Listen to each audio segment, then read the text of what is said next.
Welcome to the Hedera HashCast, episode 6. I'm your host, Warlock and Key, and in this episode, we'll be talking with the people behind Recerca Research. I'm joined today by Deepak. Hello, my friends. David Hunt, project manager at Recerca. Hi, how's it going? Thank you. Tyler Rubin, founder. Hey, how's it going? Beautiful. Taylor Nielsen, technical advisor. Good morning. Thank you. Dr. Sean Young, project manager and advisor. I love you. Oh, thanks, man. Arjuna Ugarte, research associate. Good morning. And Jeremy Jerkstowiz, lead developer.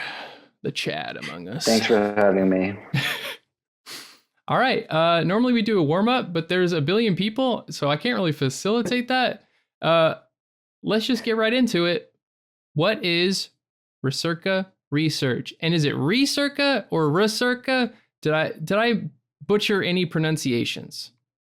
We are calling it Recerca. Okay. And the general premise of our project is we're trying to apply distributed ledger technologies to research. And there's actually quite a few different things that you can do with Hedera's DLT specifically is the technology we're using. As you know, of course, as this is the HashCast. Oh, hey, yeah. In case you forgot, yeah. But I often do. Yes.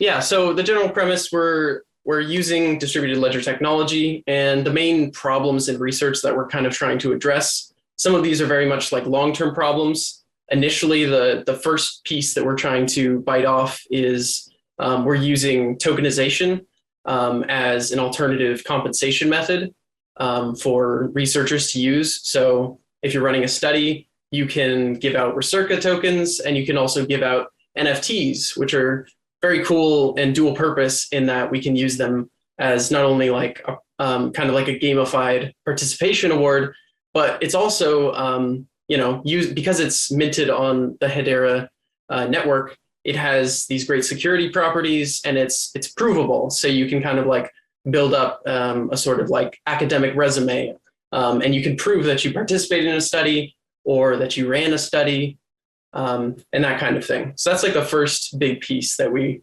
are biting off. So what kind of research do you guys mostly focus on? Is it everything, or is there a specific field? I'll let, okay. Yeah, I'll take that. Okay.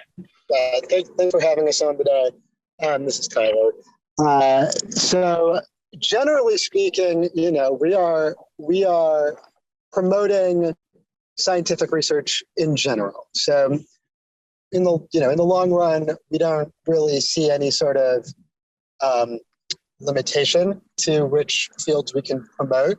One thing that we think would be really exciting in the future is to allow the stakeholders to support particular directions of research, either through staking their Recerca and positing through that which studies should get funded, or maybe not which studies should get funded, but which areas of research they want us to really focus on. For now, through the genesis of this, we're looking at public health and related fields, but that's just sort of our initial foray. Are we gonna branch into any humanities research type of stuff?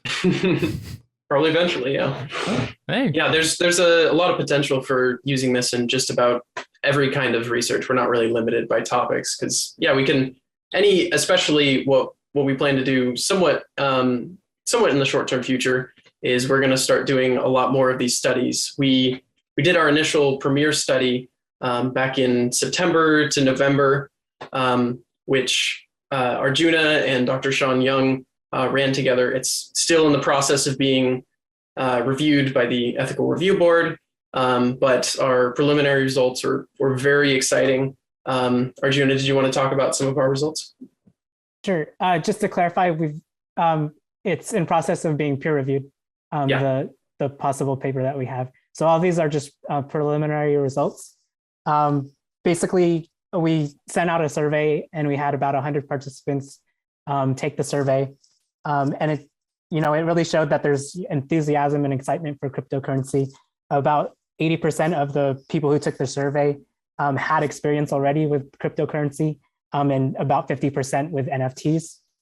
And as compensation for the survey, you could actually choose if you wanted to get a gift code, an Amazon gift code, or our Recerca cryptocurrency and an NFT. About 30% of the participants chose to take the Recerca and the NFT, and about 18% of those were people that didn't even have a cryptocurrency wallet to begin with. So they weren't very familiar with cryptocurrency. Yeah, and that stat was the one that really just like popped out to me, to see like such a big shift in like public sentiment. As we all know, this past like year, we've seen a huge growth in NFTs becoming way more mainstream, and people trying to figure out what it is that NFTs are actually useful for. Because so far, what we've really seen is, a lot of like JPEGs with cats and whatever kind of like animated things, but using it for art is fun, of course, but there's a lot more you can do with NFTs. There's a lot of power behind that data structure, essentially, which I think we're one of the many use cases for NFTs in research, basically, is that you can use them to be able to prove that you're a part of a study. And down the road, we also plan on using them for data integrity purposes to some degree. But yeah. So we've already been touching on your token a little bit. I think this is a good time to lay it out, explain what is the Recerca token. So the Recerca token is the compensation method. It'll be used inside our Recerca app that Jeremy is leading the charge developing. And so that app is our essentially our main community. It's our user-facing application. So if you're participating in a study that's using our platform, you'll be able to earn Recerca rewards. So it's a compensation method.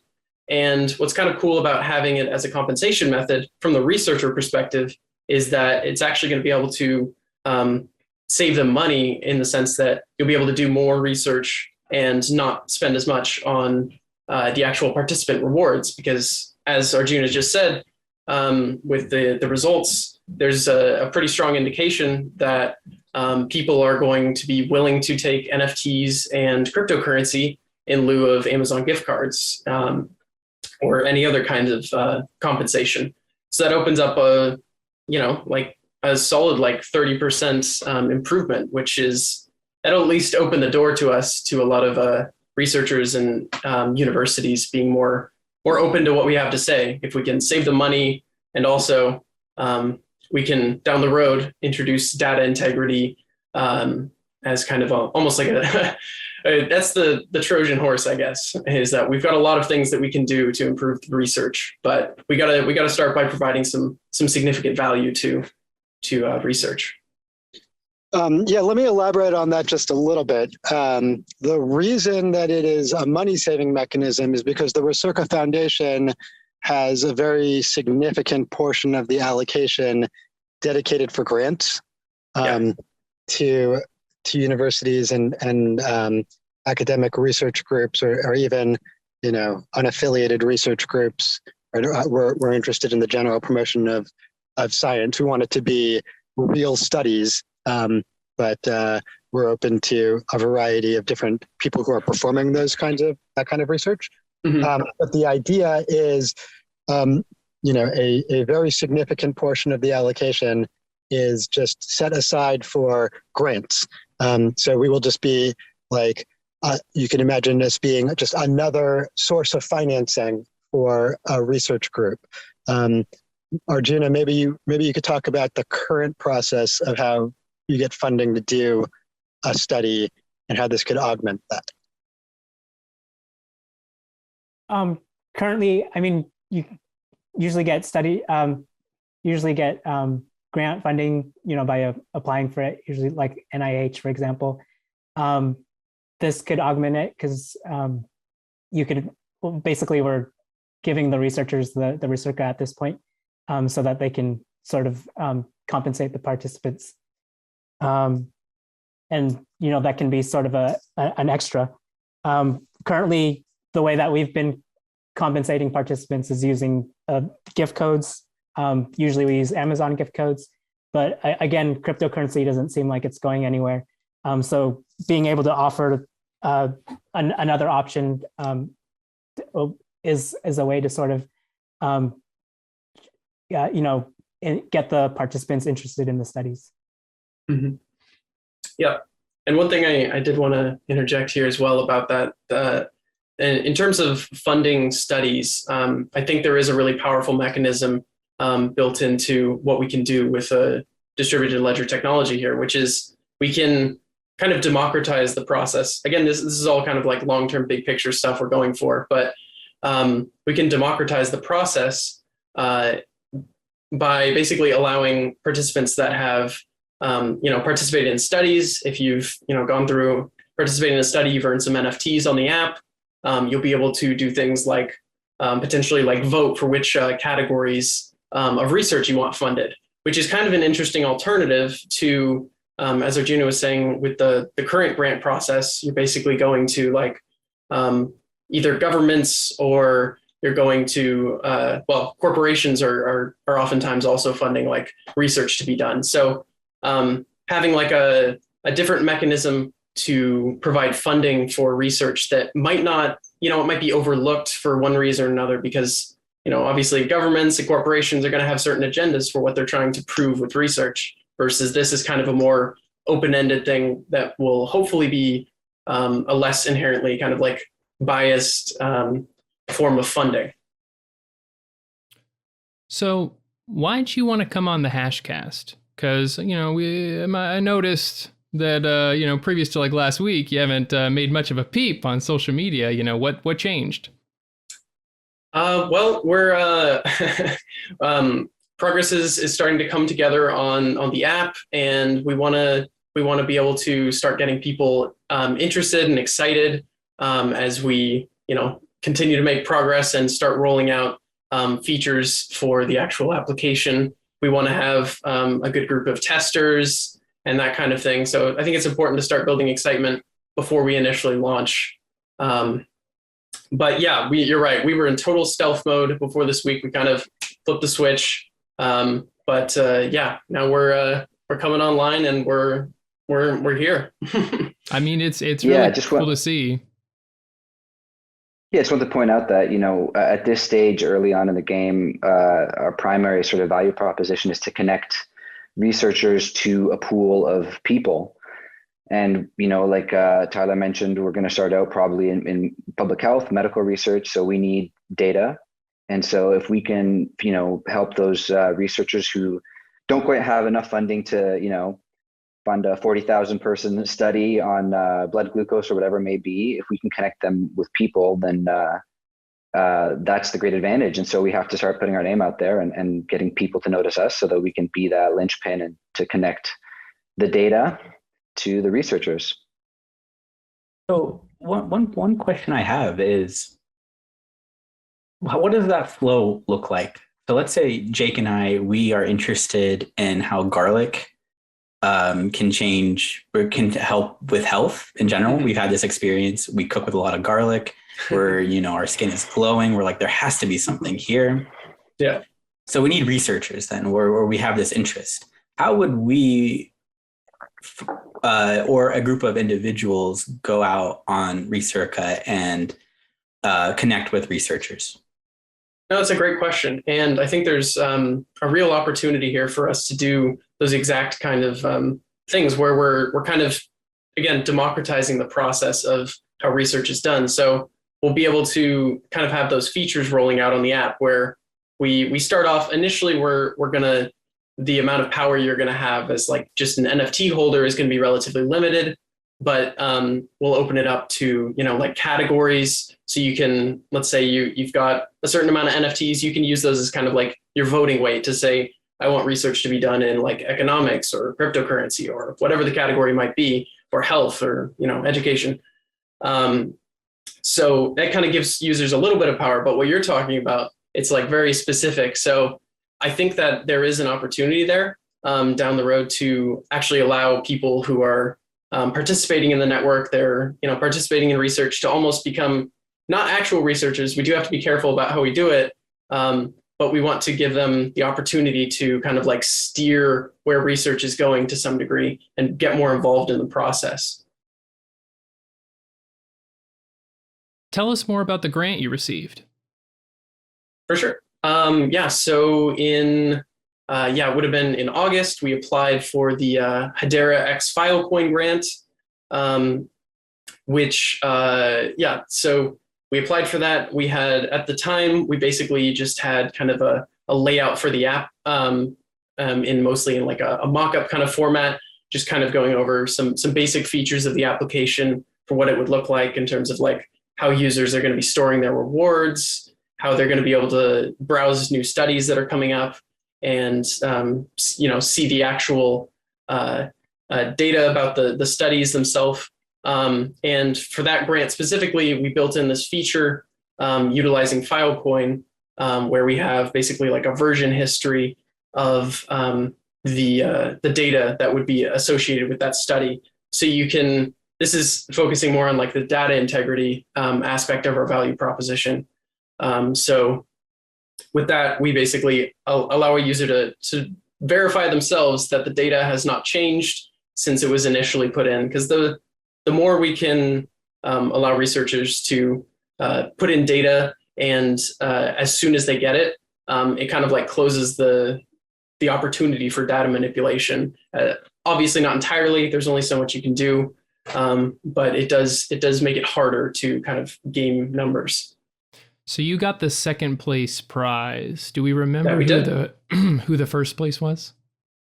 Not off the top of my head, I'm sorry. Okay, well that's good. No ill will is held against the first place. I apologize. We don't even think about him. We don't even think about him at this point. Yeah. Being number 2 is good. Lucky number 2, but we're so early. There's plenty of room. Yeah. Give me for a second there, but sure. David was alluding to this data integrity feature. That is still very early days. Very early. Obviously, there are, concerns. Researchers may have concerns about, what if they accidentally put in, in the uploading, something was wrong, right? Like we have not in any way yet figured out how that is going to actually work, but we are definitely thinking about it for the future. Yeah. That's a very exciting feature for me. Like Tyler and David mentioned, is far off, but the idea of end-to-end data integrity is it's a huge deal for trust, and Hedera is all about being the trust network, trust layer of the internet. And I think that at some point that could lead to sort of a clearinghouse of data, that if, one researcher might be collecting data for a particular reason, but if another researcher can have trust in the integrity of that data, they can find ways to use that in their own studies. So, I mean, far away still, but this is just a huge, fascinating field where everything from connecting people to connecting data, Hedera is integral in that sort of, relationship. And I mean, my mind just explodes thinking about all the ways we can take this. Can you go into a little bit more detail on how you're integrating with Filecoin? So the integration with Filecoin basically is just using the Filecoin network is storing the actual documents. So if a researcher were to upload a paper, you've got a version history of every upload they've done of that piece of data or the paper itself. So you can see how it's changed over time. Cool. Can you explain to me what the difference is between something like Filecoin and IPFS? I think Jeremy can handle that one a little better than I can, but a little bit better, maybe. Yeah. As I understand, IPFS is it's a Filecoin network. It's part of the Filecoin network, or can be at least. But there's a lot of overlap there. Really, the key is that it's a persistent distributed file store. And, right now, Filecoin is fantastic, but there's a lot of competitors as well. And whether it's IPFS or a larger Filecoin node or another system that's really about distributed. So, there's a security aspect to it. There's accessibility, there's uptime, and it stores your files. It's not on an AWS bucket somewhere. It's on a whole lot of computers all over the world, and you can get at it, and that's what we need. Just for more context for the viewers, IPFS stands for Interplanetary File Service, I think. And if you own an NFT on Hedera, the actual JPEG image is probably stored on IPFS. All my wonderful JPEGs are stored there. I highly recommend it. Best place to store your JPEGs. Yeah, and PNGs, to be fair. Mm-hmm. Can't include them. So you've talked a little bit about working on data integrity. I know you said it's early right now, but what I want to know is, how does it compare to what data integrity looks like right now in academic research? That's a good question. I think Arjuna can handle that one best. Well, I mean, right now, data integrity, kind of involves the peer review process. Once you, do the study and analyze the results, you'll usually submit a paper to a journal, for example, and that'll go through a sort of a peer review process. I think that's one of the biggest ways for data integrity in research today. And so how are you guys looking at, just to lay it out for people, to improve this process? Mm-hmm.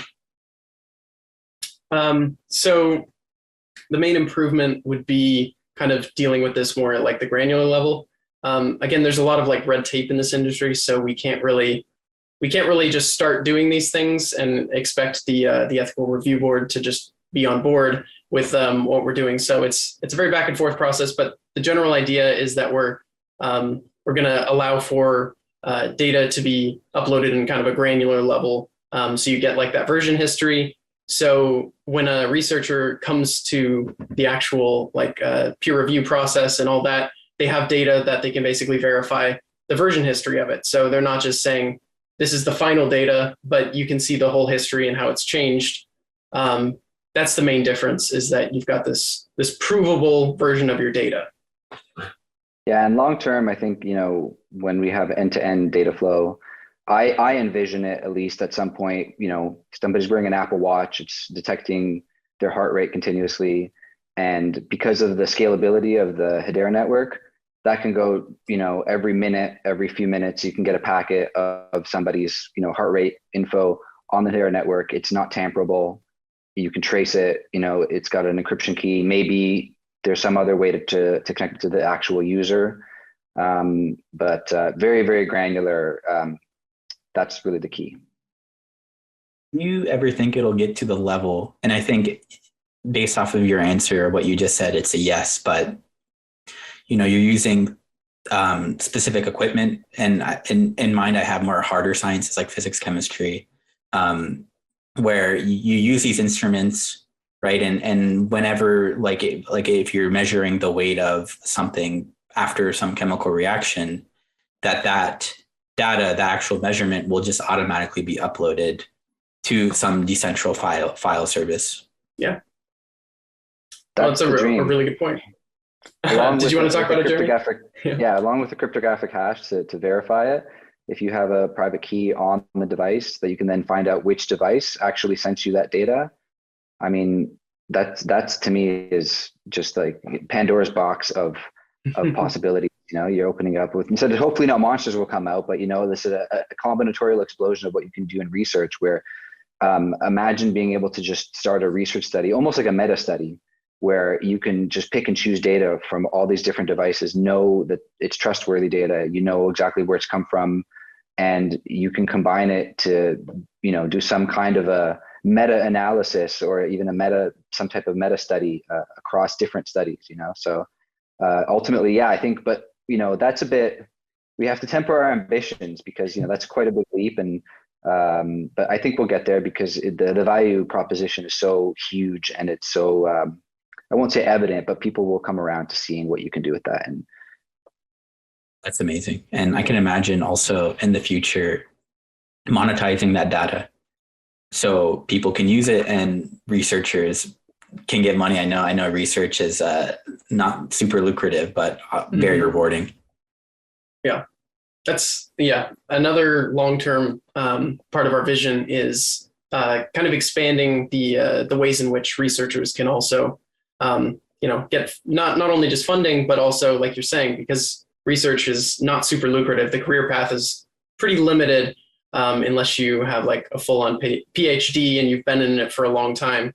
And even as it is, your compensation is relatively limited to other industries potentially. So I think there's a lot of opportunities for us to use kind of the tools at our disposal, the actual like Recerca tokens, to create this economy where you can reward researchers for doing good research. You could almost there's a lot of really interesting concepts. I don't want to like say that we're committed to any of these ideas, but one of the ideas I was thinking about was some kind of process where you could actually have like a little like microtransaction of sorts when like a researcher's paper gets cited. Like if you were paying them like a small amount to actually like view the document, just like we're talking like a penny or something, and the researcher actually is accruing some value based on like how valuable their research actually was. This is just one concept of how you could do it. There's a lot of other ways that you could tie the value to it, but some kind of citation royalties. Exactly. It's a royalty system essentially that I kind of described, but yeah. What were you saying, Jeremy? Yeah, I think another aspect is what you said specifically, David, which is to do good research. And that's really key there, because I mean, unfortunately for a lot of institutions, they're incentivized to get results that they want. And that's one of the initial sort of things that attracted me to the project, was the idea that you can do a lot of research, collect a lot of data, get exactly the opposite result that you want, and still have valuable data because it's on that trust layer. And so you don't necessarily, you're not as tempted, let's say, to manipulate it or to sort of massage the study into the result you want. You could say, okay, well, that's the essence of science. We ran an experiment. Our hypothesis was proven wrong, but now we have this big pool of data, and somebody else might want that data. And because we know it's trustworthy, there's sort of a counterbalance to that temptation to sort of mangle your data to get the results you want. So I took a peek at your site, and one thing I wanted to ask about, just because I was curious, you're wanting to stop or at least hinder participant double dipping. Is that really a big problem in research? It certainly can be. I think Arjuna can speak to that a little more clearly, but to describe the general problem is that, for instance, like with a drug trial, the thing about like a drug trial specifically is that if you have a person taking more than one pharmaceutical drug at the same time, it's going to influence the outcome of the study, of course. So that's one thing you want to be very sure of, is that your participants are not also taking other, pilot drug trial. They aren't participating in another drug trial. And the way in which that's prevented right now is not very ironclad compared to, there are much better alternatives that you could implement using a distributed ledger where you're tracking who's participating in what studies. Right, because I would say a sizable percentage of the people who are wanting to, participate in these studies for monetary gain are typically people who maybe need money fast. So Exactly. they would be incentivized, because of their economic situation to try to double dip. Right, exactly. I think it's also a little more prevalent in research that involves like surveys and things like that. We've had to put some sort of like authentication methods in like our surveys, like logging in through like a Google or Facebook, something like that, to sort of combat that, because there are people that will try and do the survey again. Sometimes it might just be accidental because like our ads are going out on like Facebook or other online places, and maybe they'll click it again like a few days later and then try to take the survey. So it's not always intentional, but that's one of the reasons that it could help with. The other thing, there's also bots and stuff that can, sort of, go through and do those surveys, or and basically that can help stop that. Mhm. Yeah, I was hoping you're going to bring up bots. I've become very familiar with those lovable techno people ever since getting involved with the NFT game. They're kind of always around. Yeah, no, I do think there's a lot of applications for decentralized identity, not only in our project, but of course, any kind of decentralized application. There's often a need for identifying a person as a real person. We've got CAPTCHA right now, but it's not ironclad, and there's still bots that get through it a lot of times.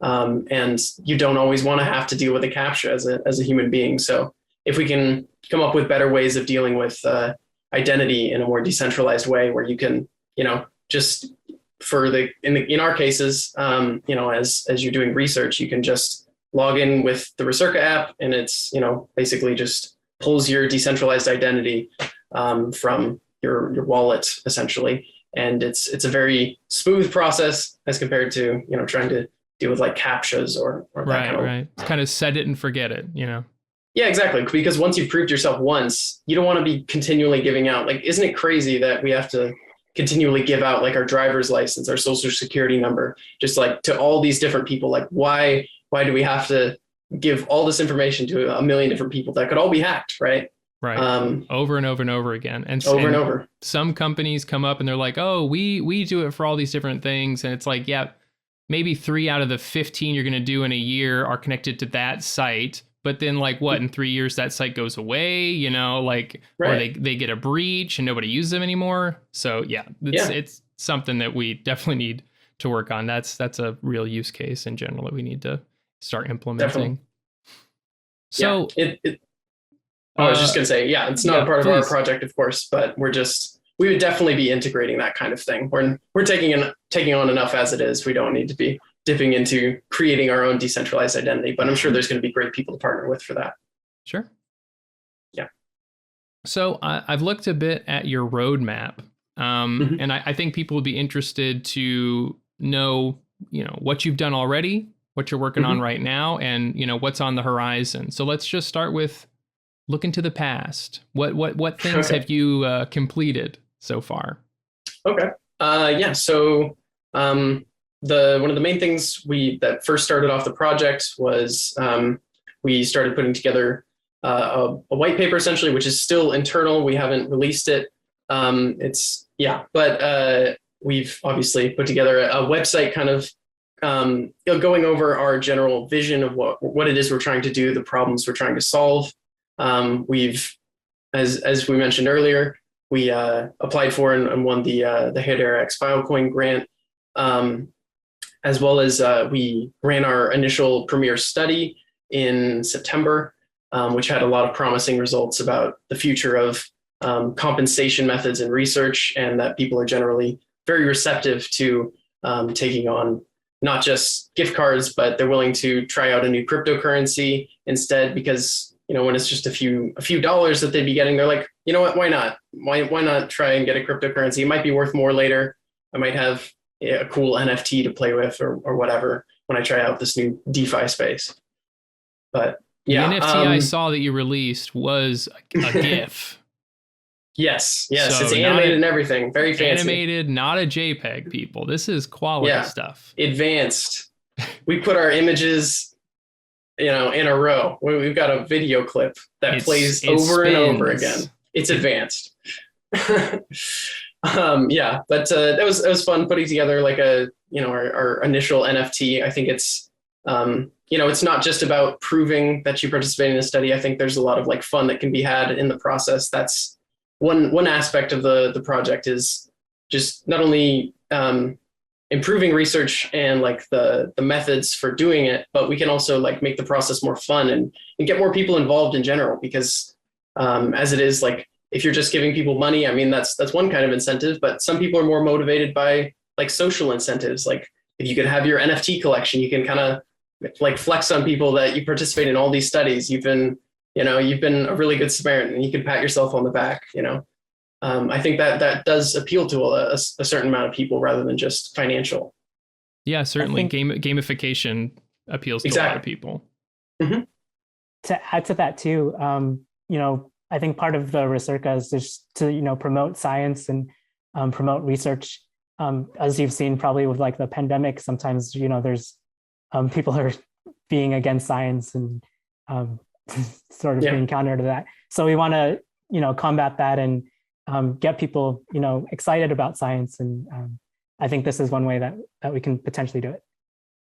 To tack on to your NFT thought, like that, imagine having an NFT from an incredibly famous study, like just a groundbreaking study. Yeah. No, that's a really good point. Exactly. Like if you participated in a study that later went on to become like well cited, and again, playing with these like concepts of all the incentives that you can attach to NFTs.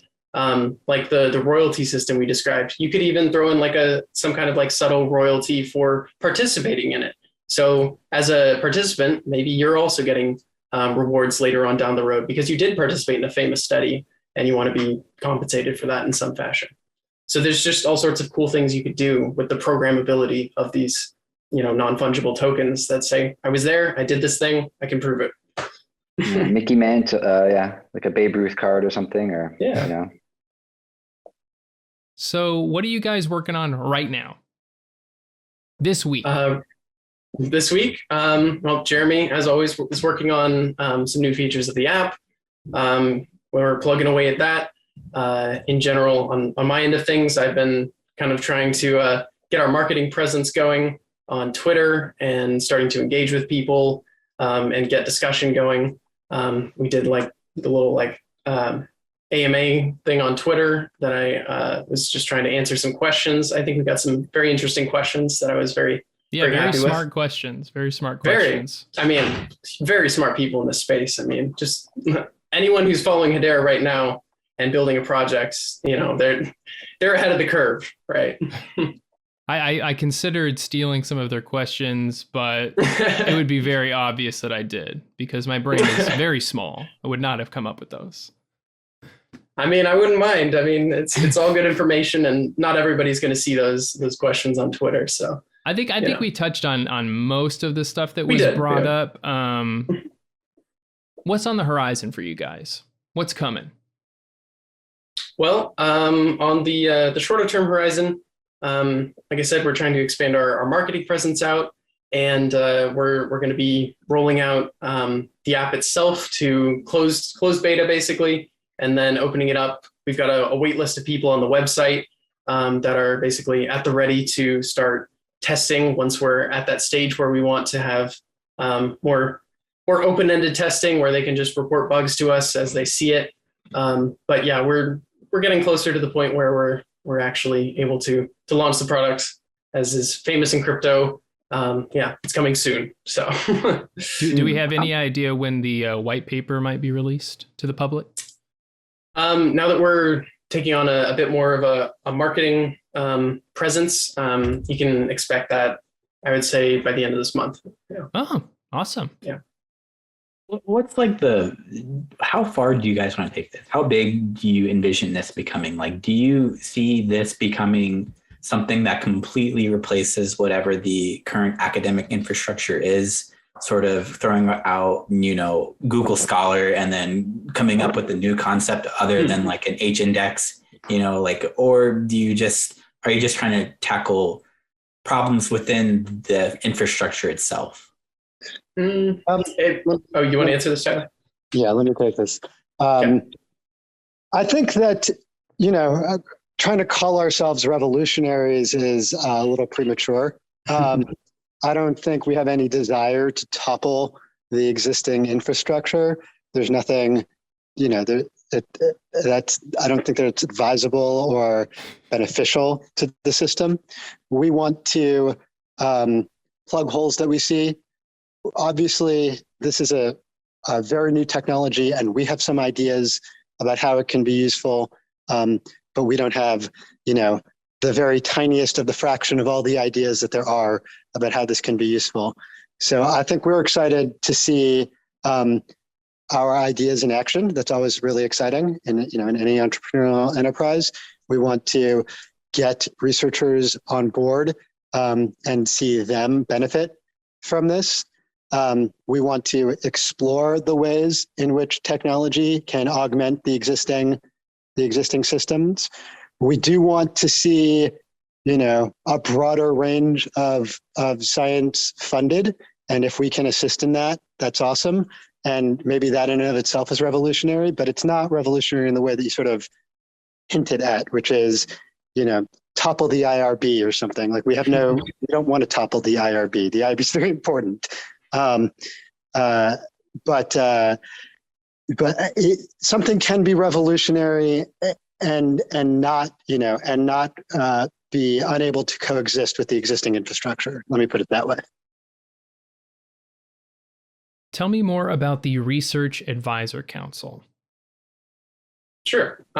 So the general idea with the Research Advisor Council is that kind of in the footsteps of Hedera's approach to a governing council, we want to assemble researchers from different areas and different topics of study, because if we just have our handful of researchers with their specific focuses, which is basically like health and predictive technologies, we want to get people from different sectors of research. I think that's very important to use that model that Hedera has built of taking, like in their case, it was corporations from different industries. But in our case, it's going to be more like researchers from different industries that will have be able to vote on certain like allocations of funding.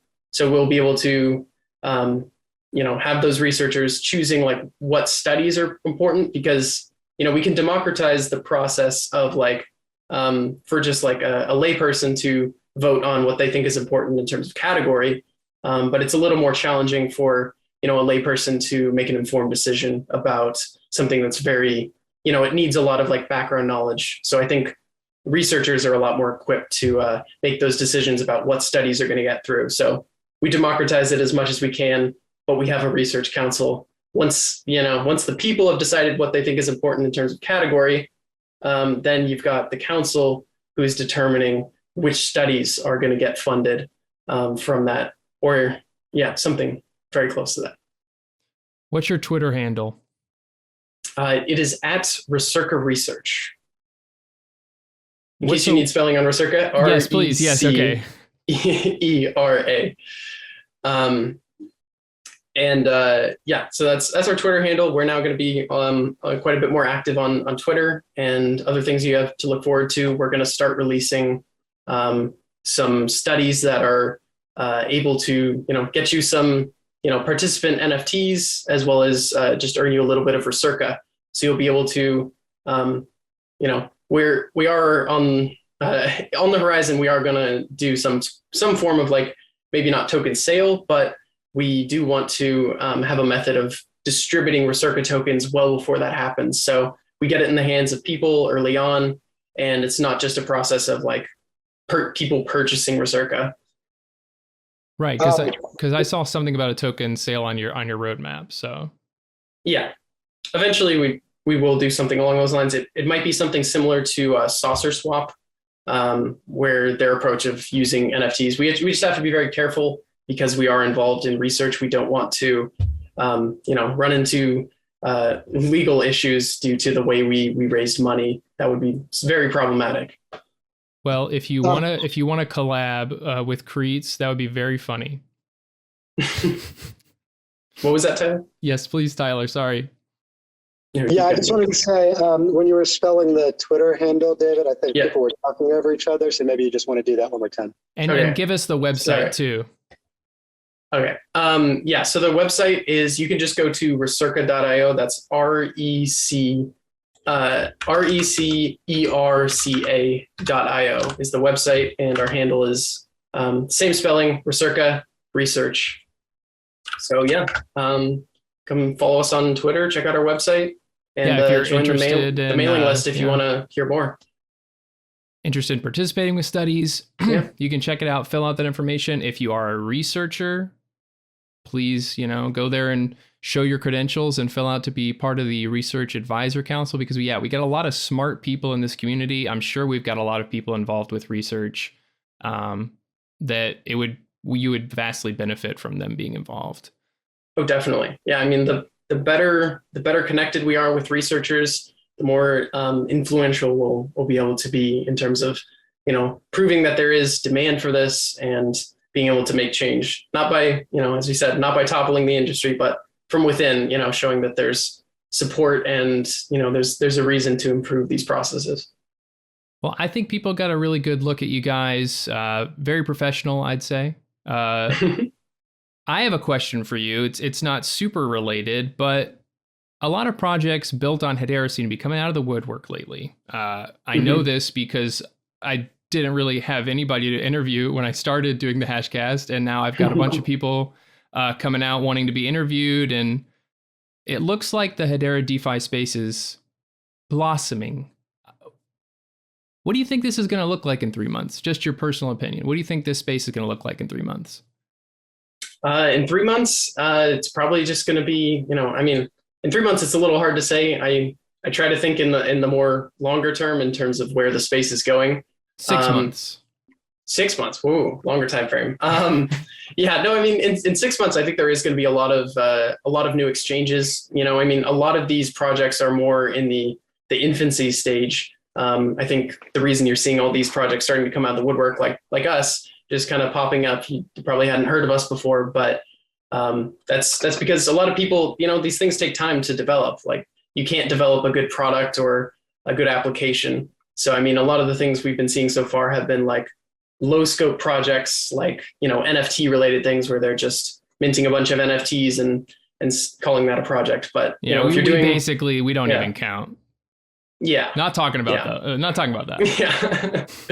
Yeah. And then there's what Lehman calls the step function. And then when that hits, who the heck knows, right? Don't say when that hits. I'm already taking heat about this kind of thing. Well, I'm not going to predict when it hits, but when it does, I anticipate there's going to be a lot more interest in Hedera and the space in general. And there'll be a lot of sort of other enterprises that are ready to announce the collaborations or working on the platform because, we're, like I said earlier, we're such early days. Early but exciting days. Very exciting. Very exciting. All right. Well, on that note, let's bookend this baby. Thank you so much for the panel, for being here. I really appreciate it, as always. Thank you so much. Thanks for having us. Yeah, appreciate it. Thank you.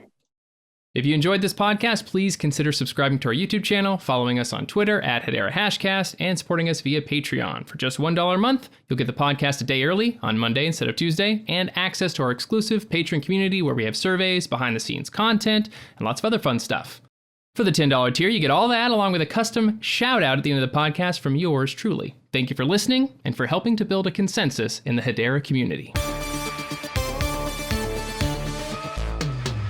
Thank you to our patrons, ABFT FTW,